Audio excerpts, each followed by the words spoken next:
হুজুরাই এবার আমার নবী ডাক দিয়ে কয় ফাতেমা ঘরের দরজায় তাকায়া দেখো না কে এসেছে।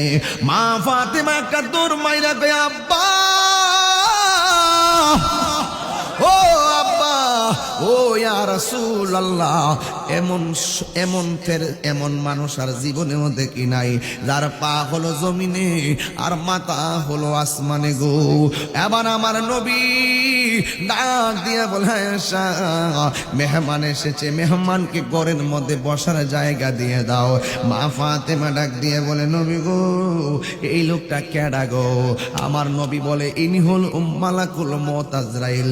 ইনি সন্তান থেকে বাবাকে কাইরা লইয়া যায়, বাবা থেকে সন্তানকে কাইরা লইয়া যায়। যেই মাত্র আমার নবী বলছে ফাতেমা এত সন্তান থেকে বাবারে কাইরা লইয়া যায়, বাবা থেকে সন্তানকে কাইরা লইয়া যায়।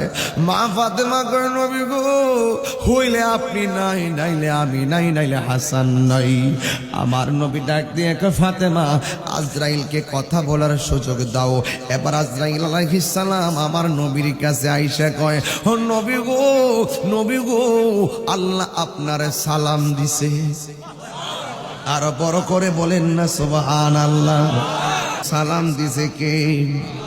ও বন্ধু আল্লাহ আপনারে সালাম দিছে। আমার নবী সালামের উত্তরটা নিলেন।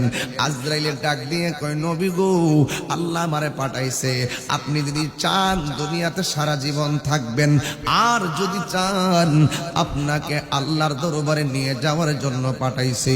আমার নবী বলে আজরাইল আমি চলে যাব, কোনো আপত্তি নাই, আল্লাহর হুকুমের বাইরে কোনো আওয়াজ নাই, আমি চলে যাব আল্লাহর ডাকে। কিন্তু আমার একটা কথা আছে। কয় কি? কেন তাহিরি নবী নবী করে, কেন মোস্তফা নবী নবী করে, কেন দৌলত নবী নবী করে? ভাইয়ের নামটা কি? কেন আবু সাইদ খান সাহেব কেন নবী নবী করে? চেয়ারম্যান সাহেব কেন নবী নবী করে?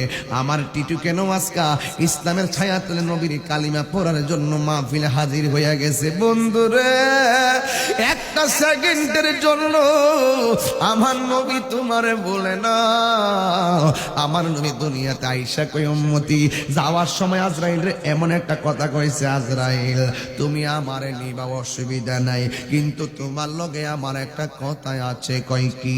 কয় কিয়ামত পর্যন্ত যত উম্মত হবে আর আসবে আর যাবে সকল উম্মতের জান কবজ করতে যত কষ্ট হবে গো, সব কষ্ট তুমি আমি নবীরে দিয়া দাও।